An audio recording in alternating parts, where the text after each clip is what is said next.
The U.S. economy is finally showing signs that it can't keep up the momentum. Recently, several key economic indicators have turned sharply lower, and major investment banks have begun cutting their forecasts. It feels as though a significant storm is quietly brewing. Yet, on the other side of the equation, U.S. stocks are telling a completely different story. The major indexes continue hitting new highs, and 50% plus surges in individual names are becoming common. But if you're actually in this market right now, you can't help but feel that the higher it climbs, the thinner the air gets.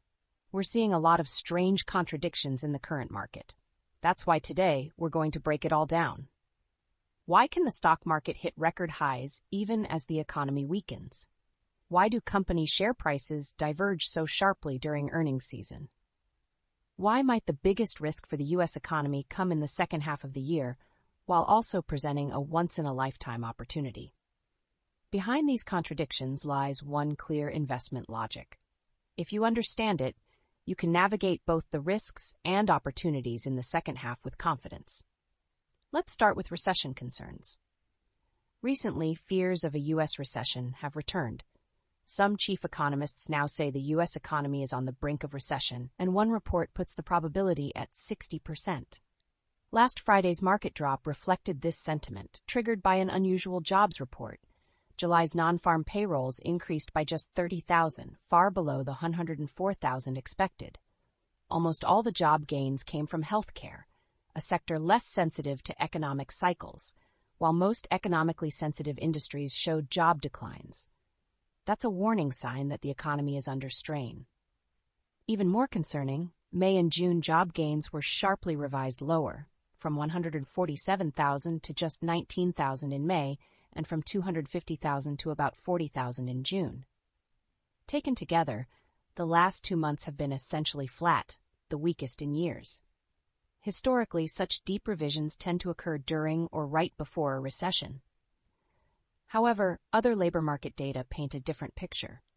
Initial jobless claims remain low, unemployment is just 4.2%, near full employment, and manufacturing profits are holding at high levels.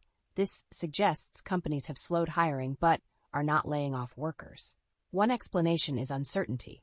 Between May and July, businesses were unsure about policy direction, so they held back on expansion plans without cutting staff. From a consumption perspective, Americans are still spending. Bank earnings reports from J.P. Morgan and others show strong credit card spending. McDonald's and Walmart reported healthy U.S. sales. Retail spending has been recovering steadily, and credit delinquencies excluding student loans are trending lower. Since consumer spending accounts for 70% of U.S. GDP, this resilience provides significant economic support.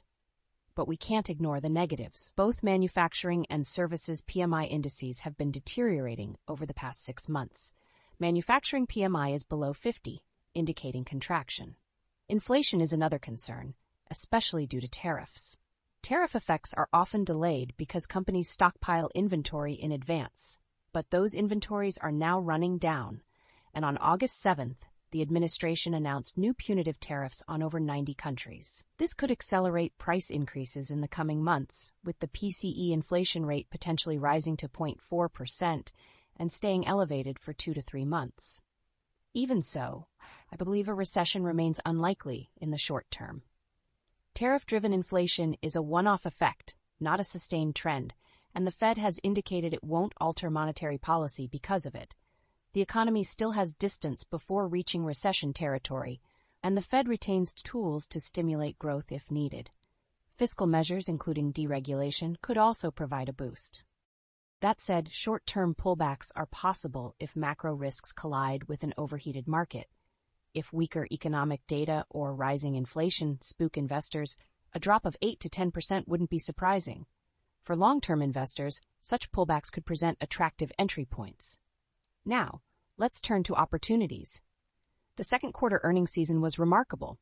According to FactSet, S&P 500 companies posted year-over-year earnings growth of 11.8%, far above expectations of 1.5%.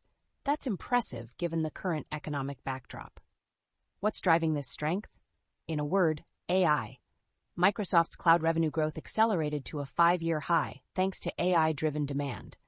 Meta boosted ad conversion efficiency through AI, delivering 22% revenue growth. Big tech is investing heavily. Capital expenditures at Microsoft, Meta, Amazon, and Google are rising sharply, with total investments climbing from $325.1 billion to $364.2 billion.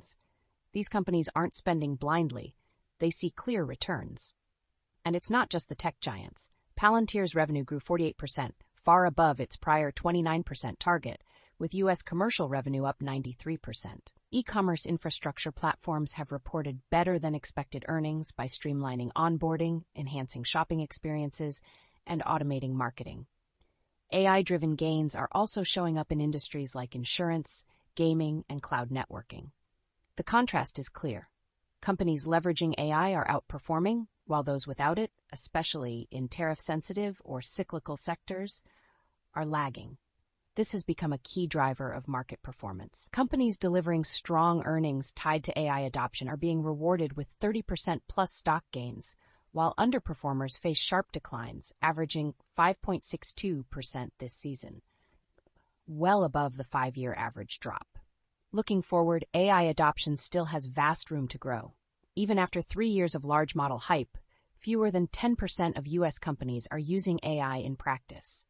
As technology matures, more applications will emerge, and AI-driven earnings growth will likely exceed current expectations. In my view, AI monetization is now the central logic behind U.S. market gains. This rally still has room to run, and I remain constructive for the second half of the year.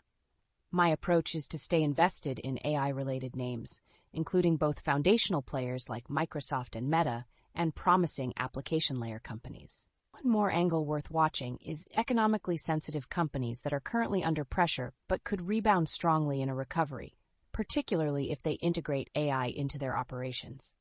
This includes names in autos, advertising, and e-commerce, such as Tesla, Meta, and Amazon. These could offer compelling upside in the next cycle. For me, the key takeaway is this: short-term risks may cause pullbacks, but the bigger story is the earnings boost from AI adoption. That's where the real long-term opportunity lies.